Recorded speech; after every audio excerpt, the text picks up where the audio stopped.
Inheritrix Productions.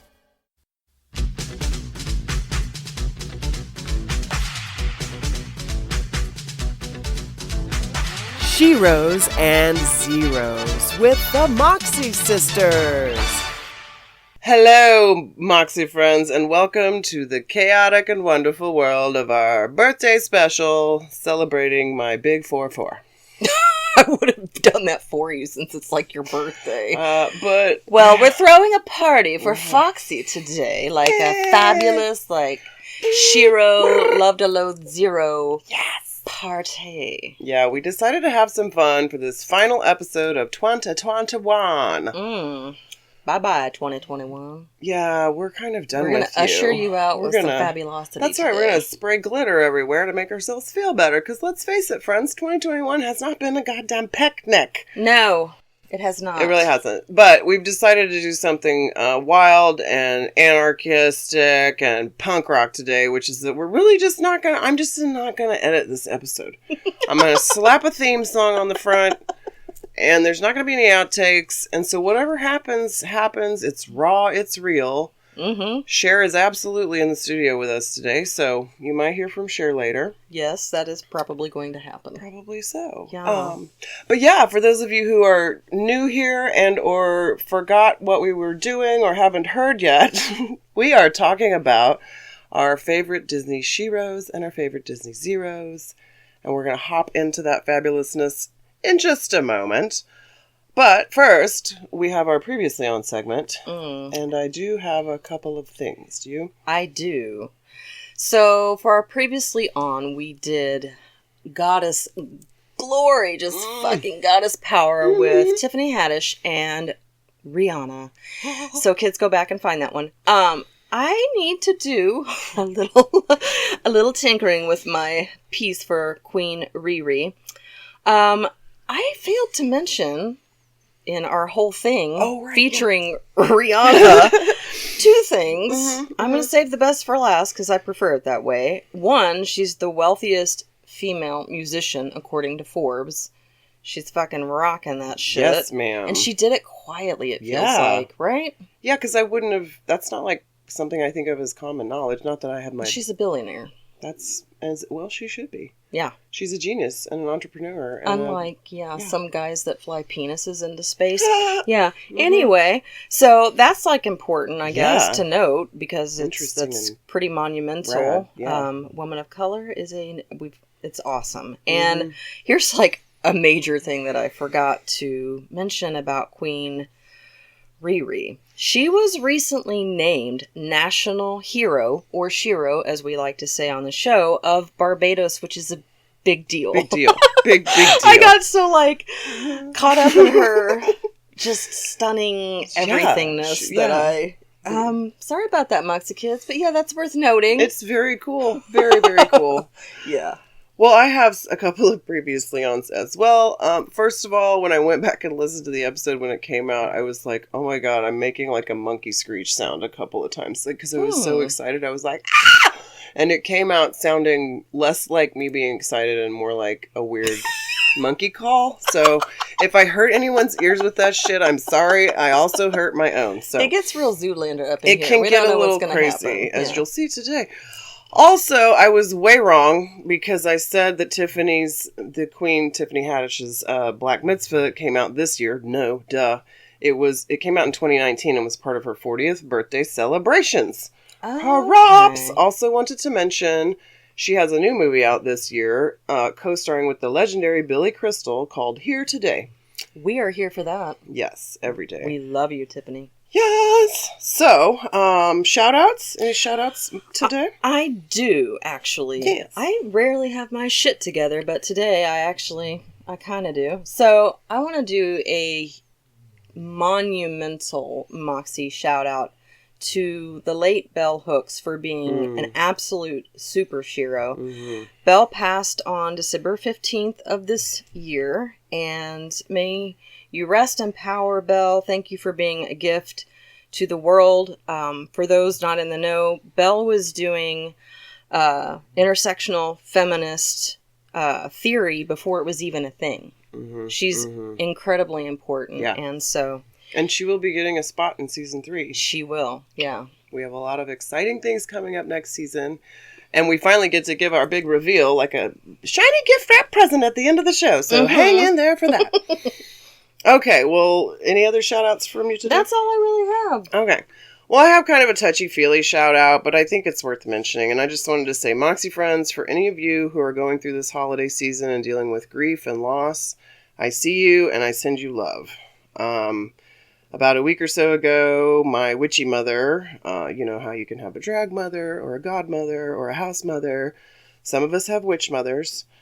And she made her crossing, and I've been feeling a lot of heaviness and grief myself. So I just want to say, let's be extra gentle with ourselves if that's the deal for you this year. Having all this holly jolly shit all over the place can really press the sad feels into high relief, and it's not fun. So I'm taking Tiffany's advice and trying to turn my pain into laughter and looking to other funny women queens to help me get through, which I will talk more about when we get to recommendation station at the end of the show. But I just want to send love to you all. Yeah, y'all on that. It can be a rough time. But enough of that for today. We are going to dive into our super exciting Disney love. And I'm going first, is that right? You are. I am. I thought so. Shiro Town over there. Yay. Well, before I get rolling, I just want to quickly thank my sources, which were obviously Disney itself. They own all this shit. They do, don't they? Thank you, Disney. Also, a piece from the Daily Titan by Christina Garcia, good old Wikipedia, girlmuseum.org, a piece from Jen Yamato in the Daily Beast, and a feministing.com article by Rose. So, to kick us off on our journey of partying with the fabulous women of Disney, we are talking about Tiana from Princess and the Frog. Yay! And this is worth noting, here's a shout out, that this is Robert Welsh's favorite Disney princess. And Robert, we are remembering you as we record today. That's right. That was what I was going. You took the words right out of my mouth. But I'm it's sorry. Fine. No, it's I'm fine. that as asshole. long as the words get said, I don't care. But yeah, I wanted to say, like, we're starting with Tiana because not only is she Disney's first black princess, she is also our beloved Robert Welsh's favorite. So, a little bit about this, and then we're just going to chit-chat. This story is set in New Orleans in the 1920s, which is a fantastic backdrop. Oh, yes. It was written and directed by team Ron Clements and John Musker, who you will hear those names again because they have been integral on most of these films we're going to talk about today, actually. So the rare shout-out to boomer-aged white men is happening today, kids. It's a monument We have today. these rare moments. There are I mean, gems Richard Nixon everywhere. got, Right. credit for something. It's so true, if Nixon y'all. can, then, like anyone. It's for sure. So I'm going to borrow the synopsis given by Rose in her Feministing article published not long after the film came out in 2009. Rose says, quote, "The Princess and the Frog is the story of a young girl who strives through hard work to save every last dime to put a down payment on a restaurant. This is a stark contrast from the, quote, welfare queen that some have come to associate with black women. Interestingly enough, it is Tiana's mother who is concerned about grandbabies, while Tiana only has eyes for her restaurant. In the end, Prince Naveen seems to be an add-on, someone she picks up along the way to her hard-won economic security. Yet, her and the prince engage in a lot of teamwork, save each other from peril, and are there for each other in good times and bad times. It's really clear that their relationship is healthy, and equality is at the root of all." End quote. And it's important to see that. Yes. Early on, not when you're, Yeah. in your 40s like us. Right. Right. It does help, I By really 2009, I was kind of past that part of my impressionable youth. Yeah. However, I was thrilled to see this movie come out. The music is fantastic. If you haven't seen it, it's a really fun watch. Well, and they went back to the old style drawing, That's and very I really true. like that. Like, there's the scene, they do such a beautiful job, where Tiana and the little blonde girl that the mom makes the princess outfits for, she's really are sitting in the floor listening to like a fairy tale romance where the princess has to kiss the frog or whatever. And this is my aspy brain, but I'm noticing like the room that this little girl has. It's like pinks and it's fabulous, and they did a great job like animating. And Tiana is beautiful. She's gorgeous. She's so beautiful. Yeah. And, like, what a great era and what a great city. I don't know. It's got a whole vibe going. Yeah. There's a really strong aesthetic vibe to the whole movie. And, yeah, Tiana was a groundbreaker and an amazing character. And I do love that it's about her pursuit of her dream more than her pursuit of some dumb window dummy. Yeah. I mean, no shade to Naveen. I'm sure he's perfectly lovely. But, But yeah, I liked how Rose put that he's kind of an add-on. He's not the point of the story. You know, he's not the only thing in the plot. She's really pursuing her dreams and being an independent badass. Well, and yeah, I mean, speaking about how important it is for fucking kids to see that, you know, because as women, we're like socialized to be thinking about our weddings when we're children, which is super weird and gross, by the way. Yeah, and I never did. Like, I was too busy making soap operas with my gym dolls and my misfits. Gym dolls never won, P.S. But yeah, I mean, that is important. I mean, the film, like all Disney films, has its problematic components. Of course. And there is some really good, like if you read that article by Rose on Feministing, she does call out some of the problematic aspects of it as well. And that's good, yeah. But it's really important for little girls, especially little black girls, to see themselves on screen. And I remember that some people were critiquing it pretty harsh when it opened, and it was receiving backlash, and some people were fucking outraged about some things. But here's the flip side of that. Little black girls everywhere were immediately drawn to her. That's how fucking important representation is. It's huge. It is everything. Yeah. Seeing someone who looks like you in a movie, on a t-shirt, as a doll, as a poster. And she's strong, and she's smart, and she's beautiful. And capable. Savvy. And So she's incredible. So huge major applause for Tiana. And for Disney taking some leaps at that point in 2009, which I think you can kind of tell by the tone of that article. It kind of took me back in time, like, and it made me feel better because I'm like, oh yeah, things have changed a little bit. They have, you know, they have. I mean, as much as I critique and wail at the world, I can see miracles happening in front of us, and that's part of what we're getting into today with these fabulous characters that we're talking about. But let's switch gears and head over to Zero Town for a moment. I can't remember who comes up first. Oh yes. Okay, yes, she's the doozy. Okay, so my sources are Wikipedia, ScreenRant.com, DisneyFandom.com for obvious reasons, and various YouTube videos. Foxie and Friends, the world would certainly be less imaginative without wicked women. Our first Disney Zero wins the award for Best Dressed Baddie. She is the fashion queen of mean, that vile villainess Cruella de Vil. Ooh, she's so bad. She gets straight up booze. Okay. Yeah. So let's get right to the insanely insane fashionable elephant in the room. Cruella is a killer. She is a puppy killer. Yeah. She's about as bad as you can get. She's completely psychotic. Yeah. She's truly irredeemable. I can't say that word. I mean, we can't edit. She's irredeemable. They ain't no good in her. There ain't no good in her, despite what the recent film Cruella tried to do with this glamorous Zero, and we will come back to that. But first, I was going to do a real sticky improv, but then I was like, no, I don't have to do that. I can just play it on my phone. This really sums up, I think, Cruella de Vil. She outright says who and what she is. She's awful in the 1961 Disney animated film 101 Dalmatians. And kids, my brain is a tornado, so I will get back to like details. But I just want to like start with a little vibe here from this Zero. Capital Zero. Yeah, she's nasty. She's nasty. Come on. Cruella, isn't that a new fur coat? My only true love, darling. I live for furs. I worship furs. After all, is there a woman in all this wretched world who doesn't?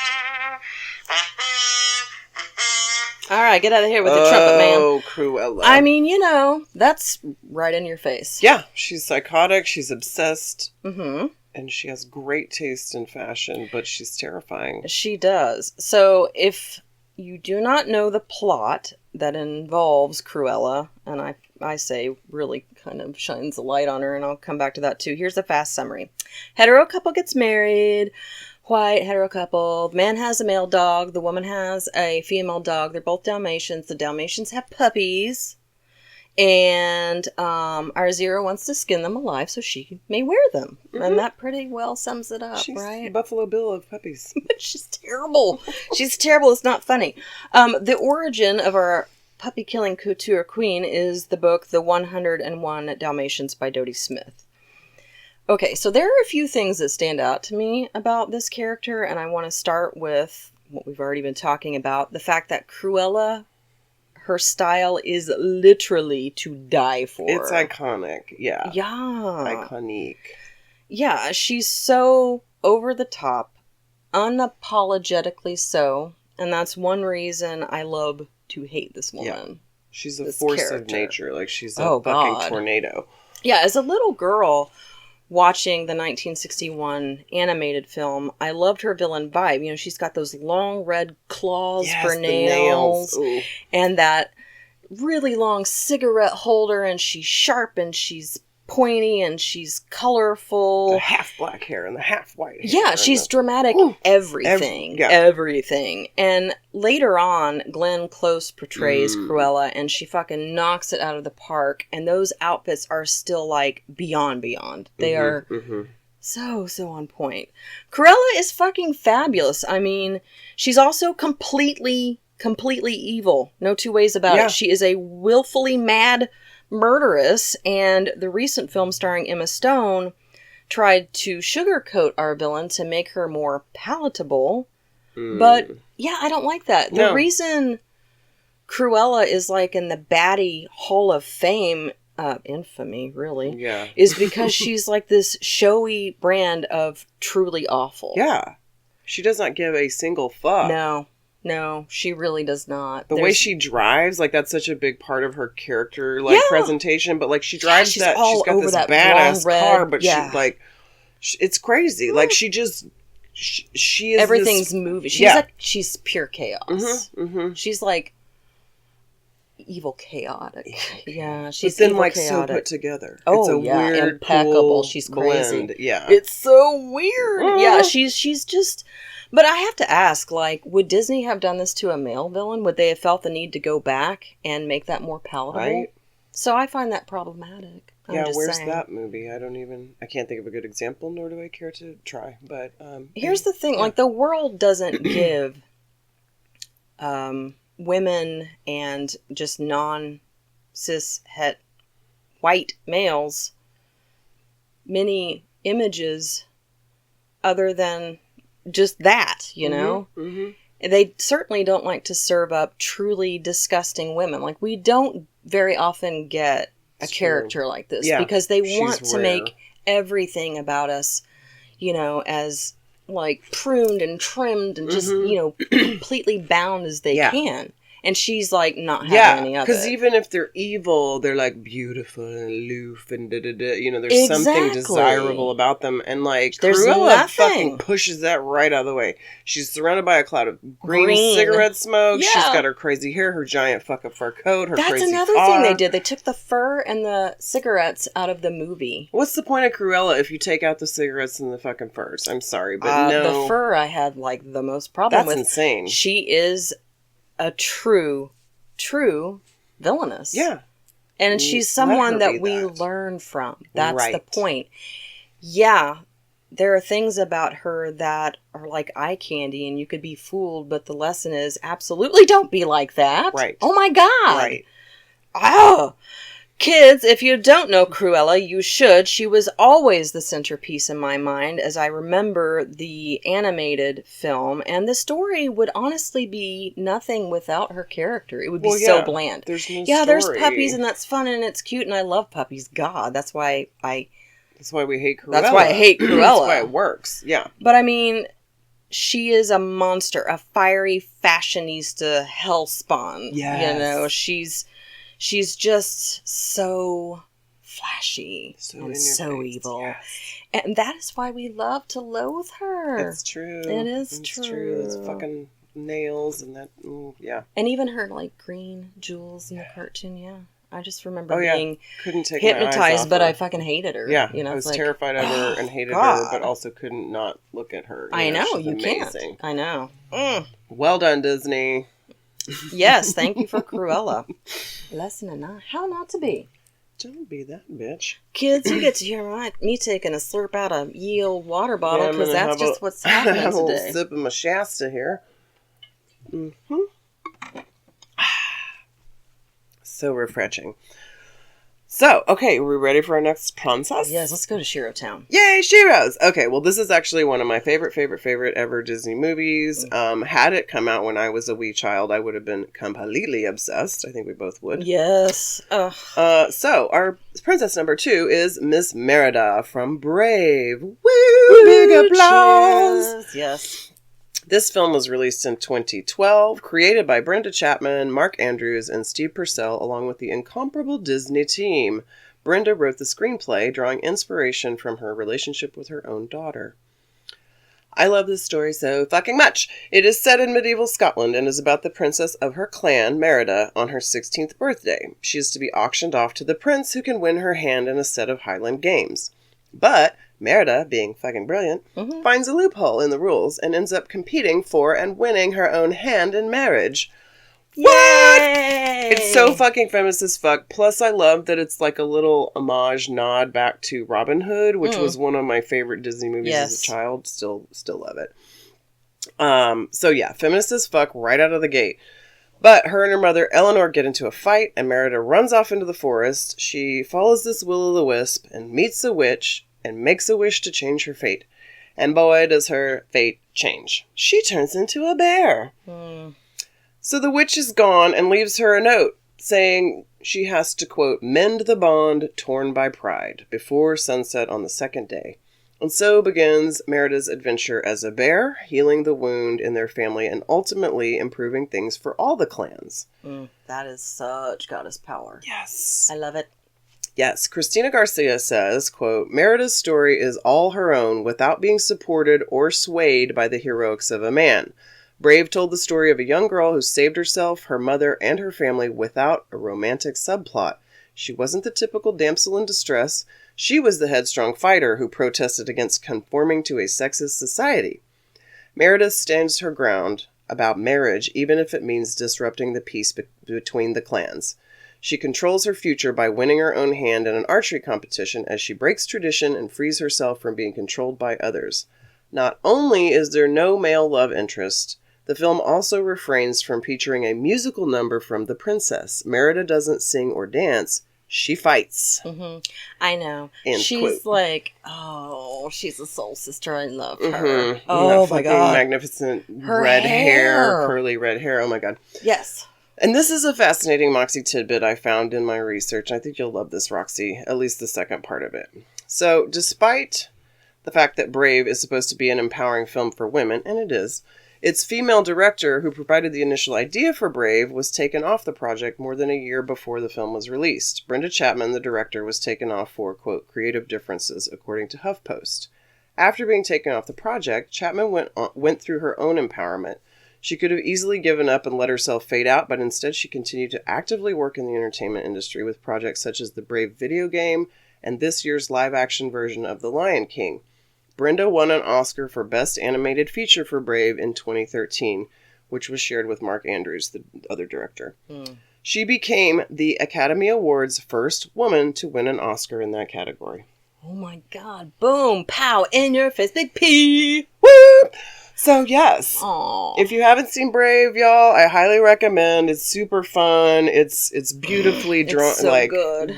Yeah, I love the tone of that one, too. Like I said, I love that it's Scottish Highlands and medieval times, and it's very, very cool and very funny. There's a lot of really funny side characters, and her mother and father are great, big, larger-than-life characters, too. And yeah. It's very... But she's her own Shiro. She is we say all the time. She is... Yeah. I love that about her. She's self-possessed. And she's a tradition breaker. Like, she's a change maker. And she, goes through a tremendous amount of...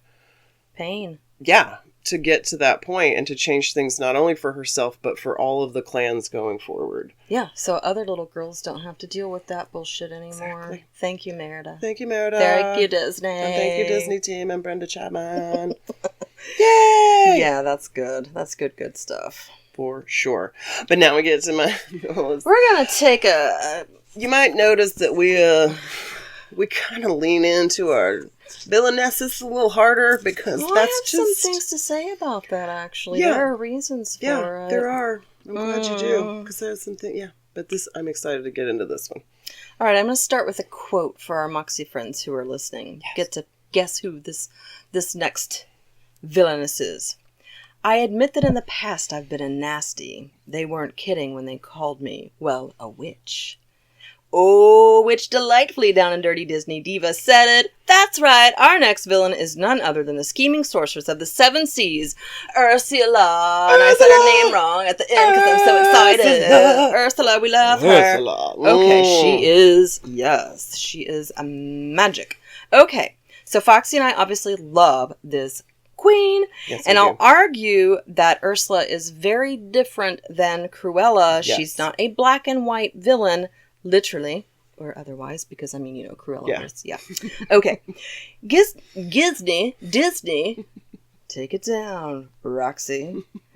Disney gives us a far more complex baddie in the 1989 animated film, A Little Mermaid. And we're seeing, like, the progression of society, the progression of Disney. Mm-hmm. I mean, she's not one thing. So Ursula's character is based on Hans Andersen's fairy tale and also based on the drag queen Divine. That makes total sense. I love Divine. I didn't know you didn't know that. John Waters. I just gave Foxie a birthday present. Yes, like I always kind of held those things together, but I never knew it was an actual... It's intentional. That's fucking amazing. That's what they did. Mm-hmm. And for those of you not in the know, Disney models its leads after real people. So even like the lady that did the voice of Cruella in the 1961 film also did the evil stepmother in Cinderella. And they often make their characters look like the actual people doing the voices, which I've known since I was a little girl because my Mama Moxie is a movie nerd. But yeah, Divine. It's Divine. That is Divine. Oh. Okay, so here's what stands out to me about this wicked woman. Ursula is big. Yes. Most women in the world are not a size 6, more like a size 14, so it is refreshing to see a large lead character. Yes.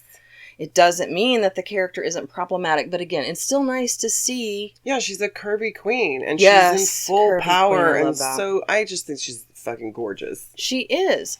Another thing that stands out about her is that she is a savvy business witch. Yes, ma'am. Oh my God. Okay, so mer people come to her for help all the time in the film, which, by the way, seems like King Triton, who is the representation of the cis white Big P, doesn't care about some mer people. The CP, yeah. Mm-hmm. Yeah, because why are they going? Highlighted. They're going so they can fit in with a super fucking restrictive society. Exactly. And there are things to be said about that. So her big number is Poor Unfortunate Souls. And if you really listen to the lyrics and like even watching it as a grown ass woman, in 1989 I was what?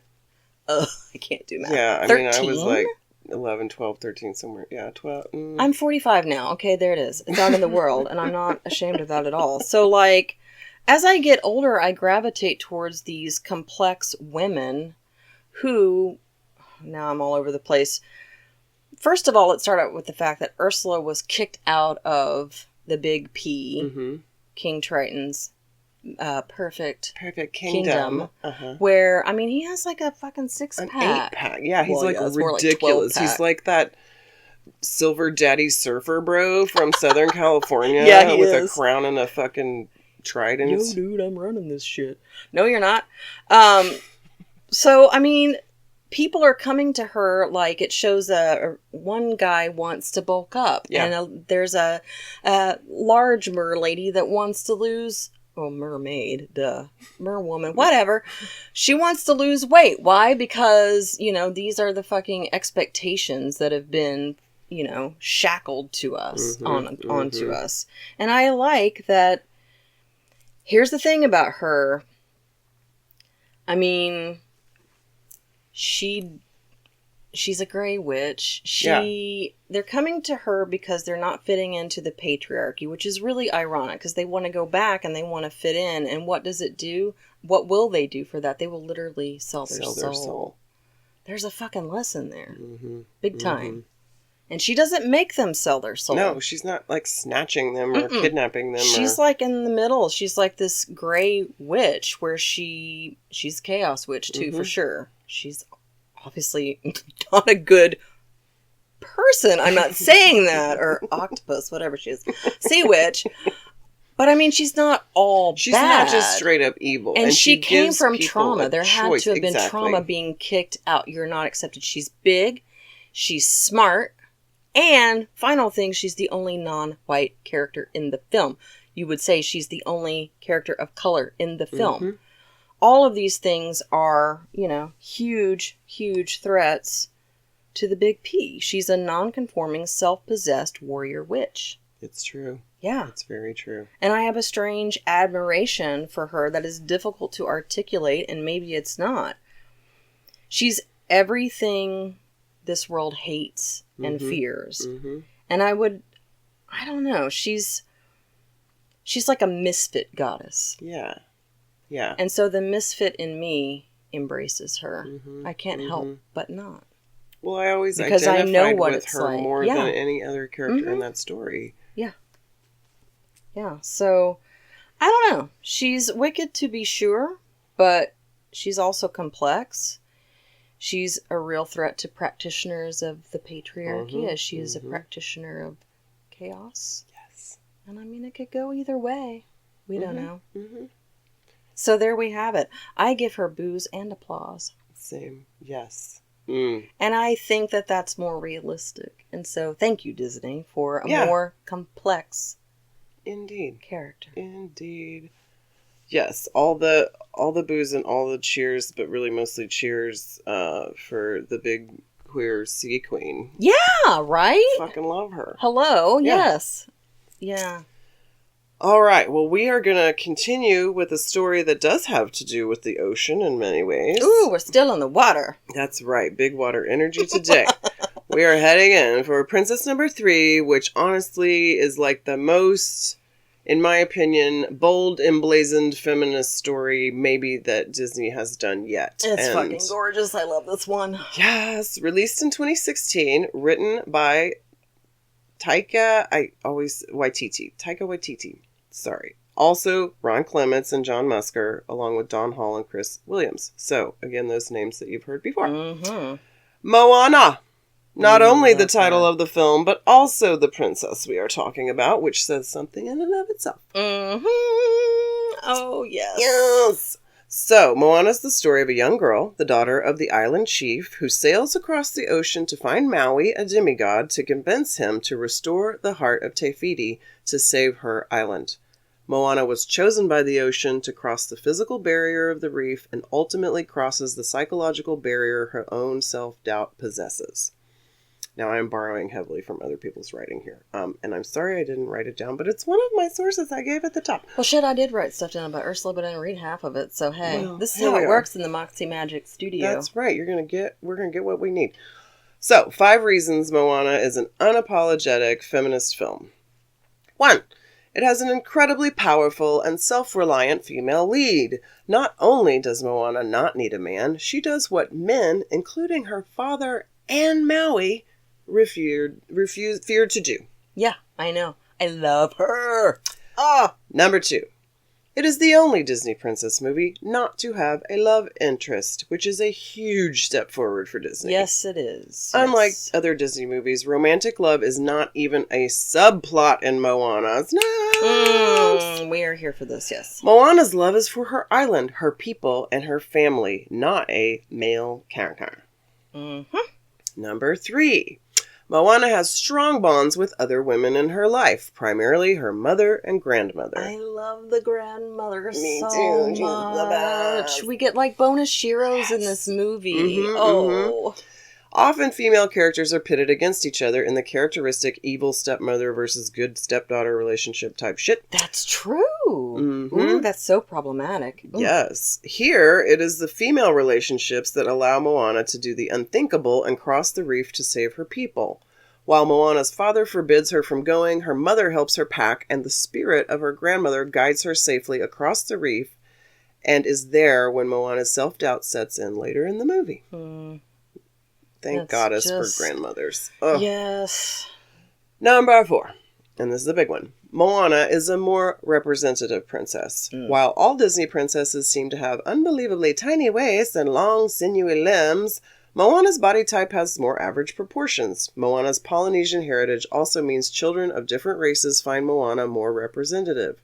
Being a more accessible figure helps to minimize negative effects of having solely white, unattainably sized Disney princesses. Yay, Moana! We love it. Number 5. Moana is not just a princess, she is a leader in her own right. Not only will she become the chief of her island one day, but she actively leaves the island to save it when others are afraid. Ultimately, she returns to her people to their original way of life as voyagers. So it's a story of representation and of restoration. So on a personal note, and I went back and watched this scene again the other night, this movie always makes me cry. There's this big moment, if you haven't seen it, spoilers alert. But when Moana gets there to give Te Fiti her heart back, and Te Fiti goes from this red and angry and pain-filled lava being, and she gets her heart back, and she transforms into this green and verdant and flowers and life, and it's so beautiful. It's honestly one of my favorite Disney movie moments ever. It's one of my favorite movie moments ever, and here's why. I think it is literally perfect, and if ever there was a story for this world right now, for the whole world, this is it. It is. Because it's about, again, it's restoration. Healing of the land, of all of feminine, it. Yes. Yes, the earth. Like when Friends, we have got to make friends with our mother again. We have not treated her well because, And we remember what Lene Warjack said of like, we treat the earth like we treat women, and we treat women like shit, so we treat the earth like shit. And Moana is like flying in the face of it's such a redemption. It's such a beautiful metaphor. It is. And that scene is just perfect. Yeah, it really is. So, y'all, if you haven't seen it, huge, huge recommendation. And if you haven't seen it in a while, go back and refresh and have a nice cry and feel better because I always cry at that tears one are too. Cathartic and healing. And I want to add, Jen Yamato says, quote, raised from birth to inherit the chieftainship, she is reminded constantly that she is capable and strong and given such confidence to lead the men and women around her from an early age that her ability to do so is never in question. In that way, she's more like Merida, who literally ran away from the concept of compulsive marriage. Moana doesn't need the love of a boy to complete her or her journey.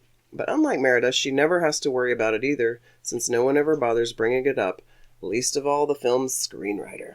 Thank you, screenwriter. Thank you, team at Disney. We love Moana so very much. We do. She is a gift to the whole world. She is. But we're about to jump into arguably my favorite Disney female character. It's my favorite. Ever. It's my favorite. The story. She's... Oh my God. I identified, like, I felt so seen, or I don't know, like, I identified with her so strongly when I saw this film. Anyway. Take it away. We'll get into it. Oh my God. So, Moxie friends, again, I've saved the best for last. Our final Disney baddie is the queen of evil queens. She is gorgeous and cruel and ugly and indifferent and incredibly, enduringly, if that's even a word, it is kind. Yes. This goddess is also a huge and magical middle finger to the big P, Our Lady of Moxie, Maleficent. Biggest applause in the whole world. And Robert's favorite too. That's right, Robert. We hear you, we see you, and we love her too.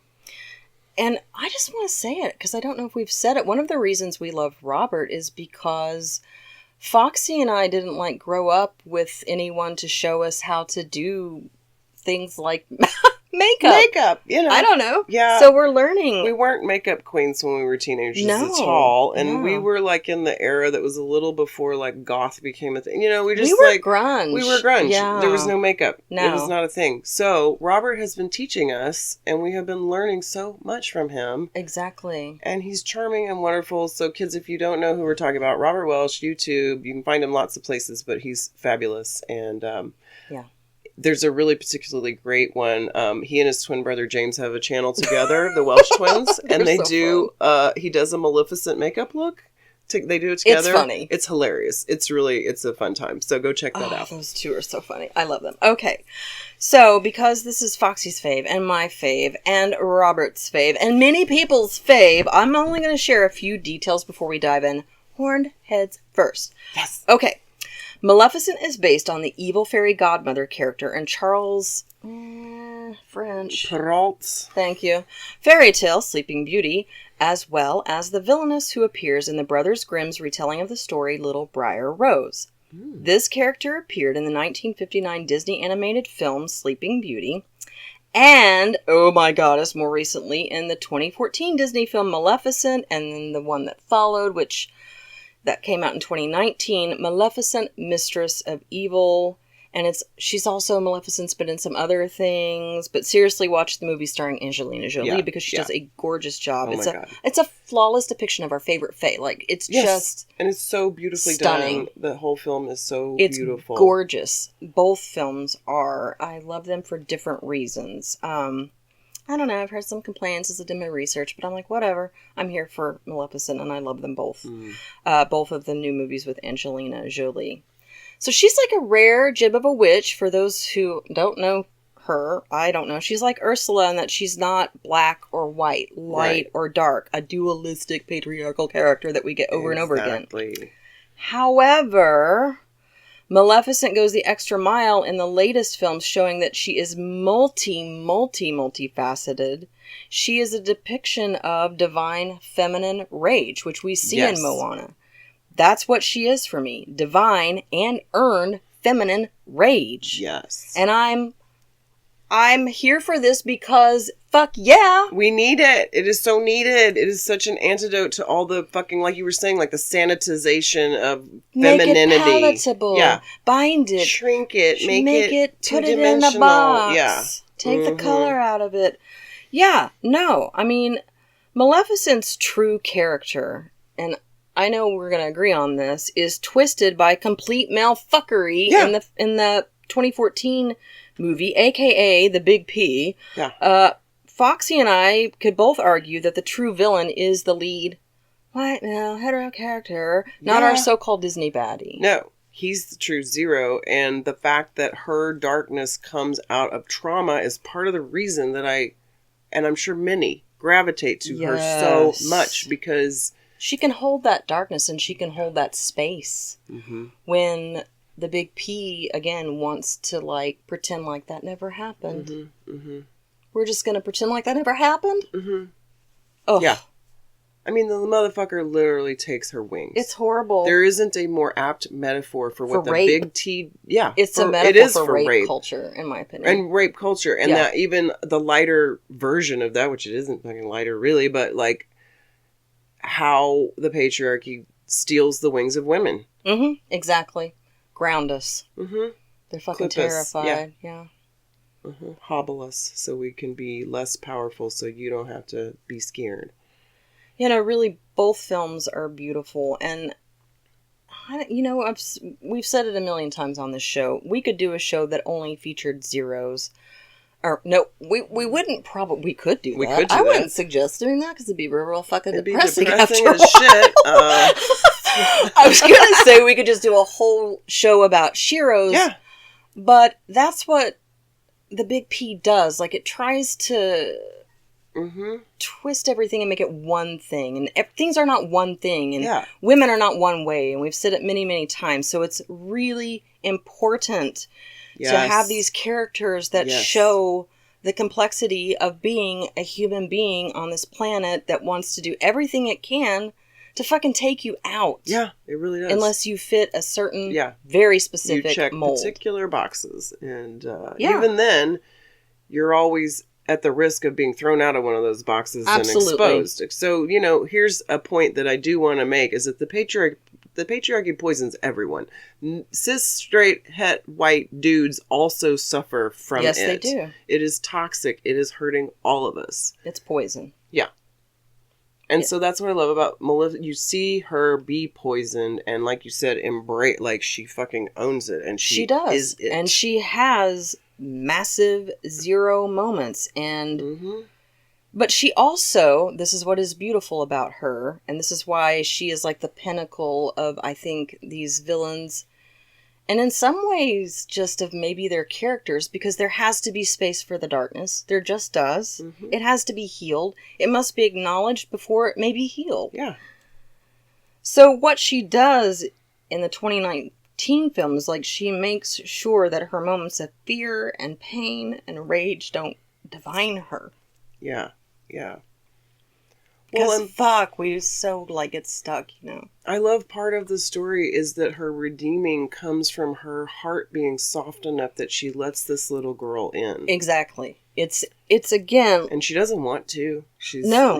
It's against her will in a way, but she it would be far worse than being, herself like, to de-winged, so to speak. Yeah. That's not a word.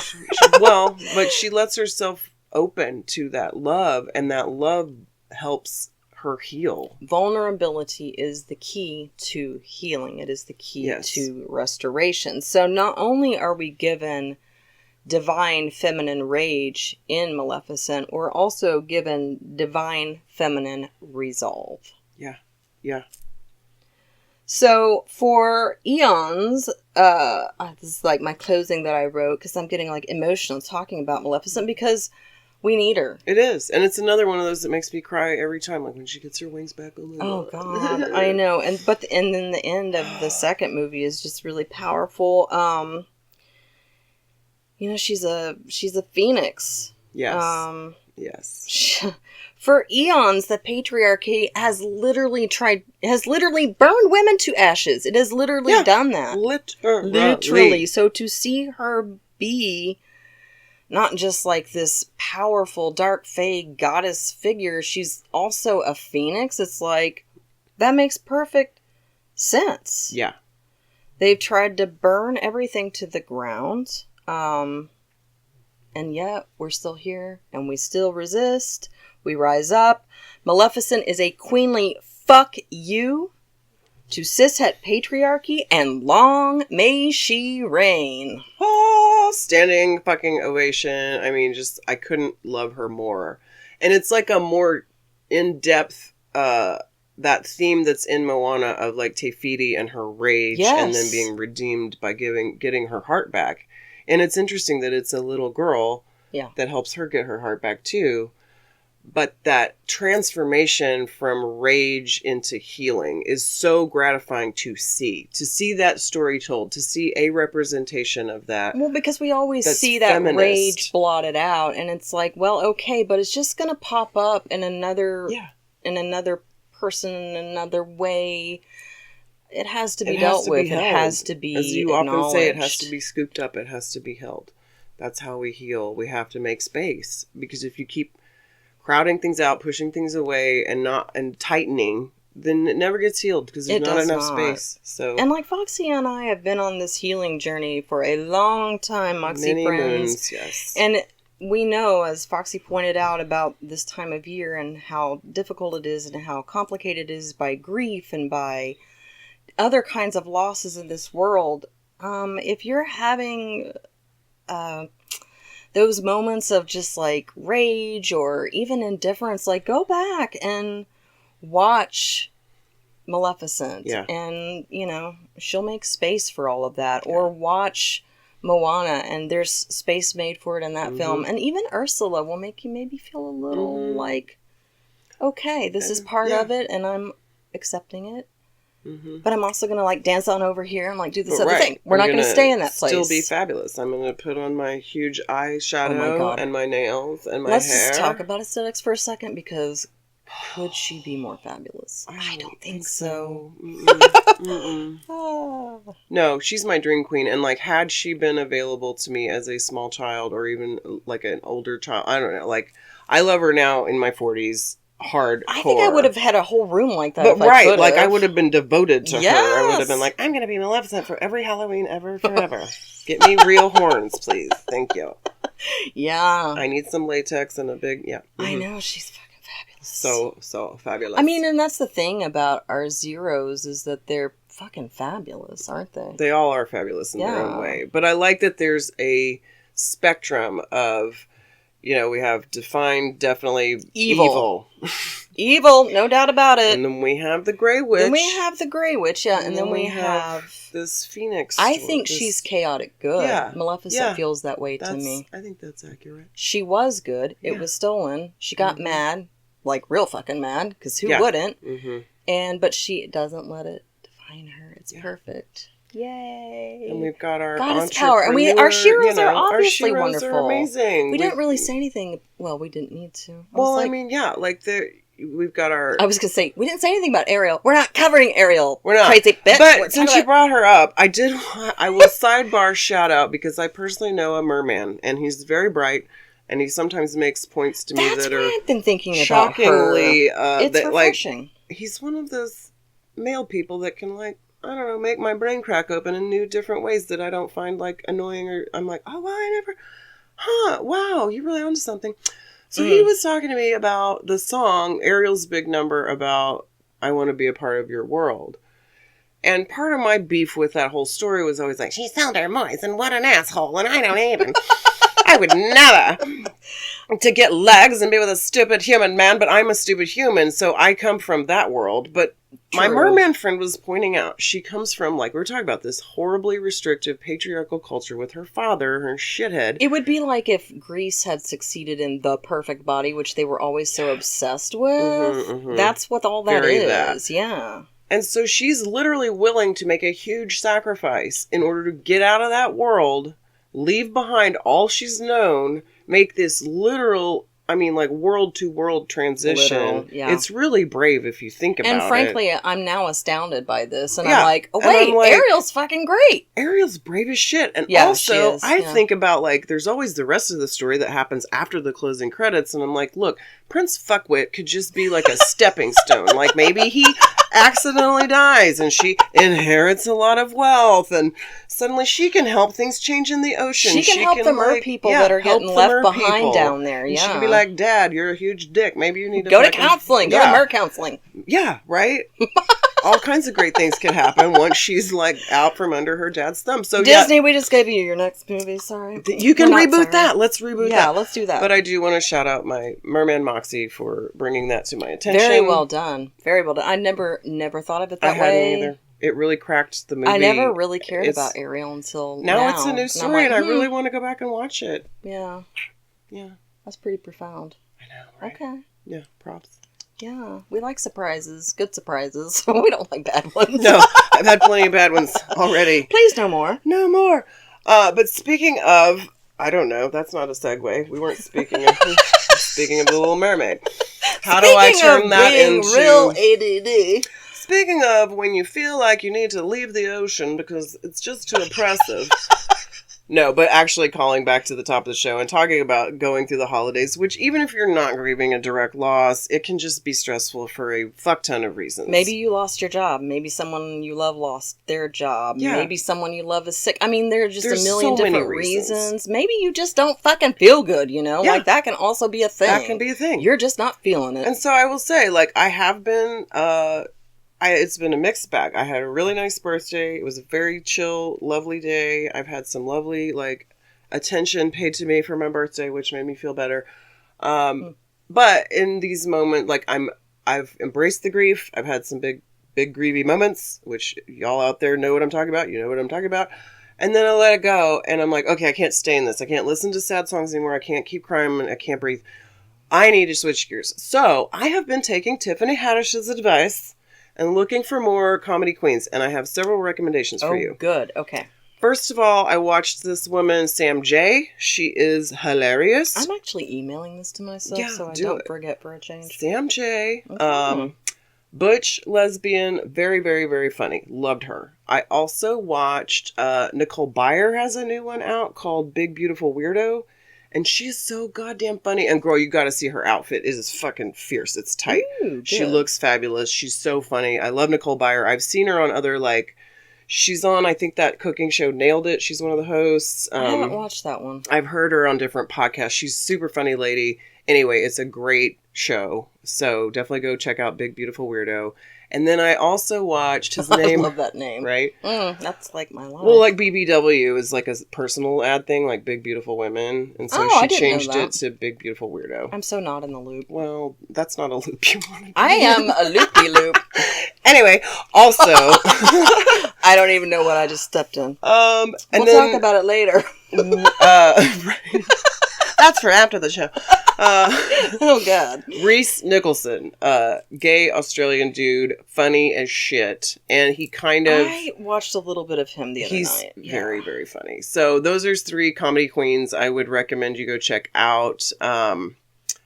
There was something else I wanted to mention. Oh, Hannah Gadsby. She's going to be also getting a spot on the show in the coming season. But if you don't know Hannah Gadsby, you're looking for something brilliant and different and laughter. She's funny. Go watch her special funny. Nanette. It is incredible. It was literally life-changing. Like, I felt seen in a way that I never had before until I encountered Hannah. So, anyway, that's my Foxie birthday 2021 advice is enjoy the rest of this year and this time with some laughter. Like, just laughter is great medicine. It'll change your vibes. It'll change your brain waves.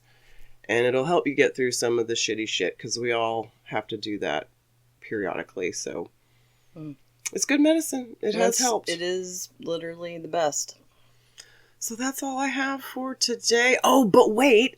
We have the big exciting surprise to tell about our friends about. Yes. Okay, kids. So, here we are at the end of 2021. So, we have this big, exciting new plan. Well, it's not new. We've been planning it for months. Anyway, we have some exciting shows coming up. We're going to be taking a little bit of a break, in a way, from our regularly formatted shows. We're doing a special series called Winter Gala.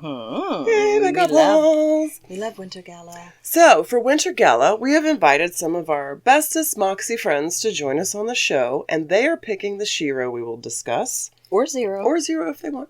And so those are going to be starting to come out in January, and our first one is going to be super fun. We're recording that in a little bit this afternoon after we get done with this. And I am so excited about our first Moxie guest. I'm excited about all of our Moxie guests. And we really hope that you will be too. So be looking for those to come out soon. Early January. Yes. And then, like I said, we've been doing some big planning for season 3. So there will be major power. We're up in our game for next year. And there's going to be lots more content, lots more sheroes, lots more interesting zeros, some bonus things, some this and that. We're setting things up. We're leveling up, kids, but we're so excited about Winter Gala, so please stay tuned for that soon. And in the meantime, you can find us on all the things. Find us on YouTube. Find us on TikTok. We often do fun videos. We've been doing this for, I don't know, since October. Yeah, a few months. And we started with our super spooky... Witchy fabulous month. Yeah, yes. It had like a really good name, but I can't remember it. So, yeah, find us on YouTube. Find us on TikTok. We're under Moxie Sisters on YouTube. Sisters has an X on the end. TikTok, we're under Roxy and Foxy Moxie. Find us. You can find Instagram, She Wrote Zeros. We have a Facebook page and a group. Come join the group and hang out with your Moxie friends over there. Yeah, join the party. We're constantly sharing just Moxie badasses because, as we all know by now, there's far too many amazing women in the world and who used to be in the world for us to ever possibly cover them all, but This is part of the miracles. This is part of what we're seeing in our time, which I feared this would never happen. Same. I've, been waiting for this my whole life. Yeah. We are seeing, truly, women being unearthed. Their stories, their power, their brilliance. Our place in the world. It is It is truly magical. It is. So friends, keep spreading the Moxie magic and telling the stories and sharing with your circles about these amazing women. Yeah. That way we can all own our own Moxie. Yeah, that's all I have to say. Yeah, that's real profound. Yeah. Yeah. Happy New Year, everybody. Happy New Here's Year. wishes for a beautiful, bright 2022. We love you all. We love you. Take Thank you. care. And yes, be well. And we will be back soon with more fun. Yay! Till next time. Till next time. Yes. Moxie's Moxie's out. And some snores from Cher.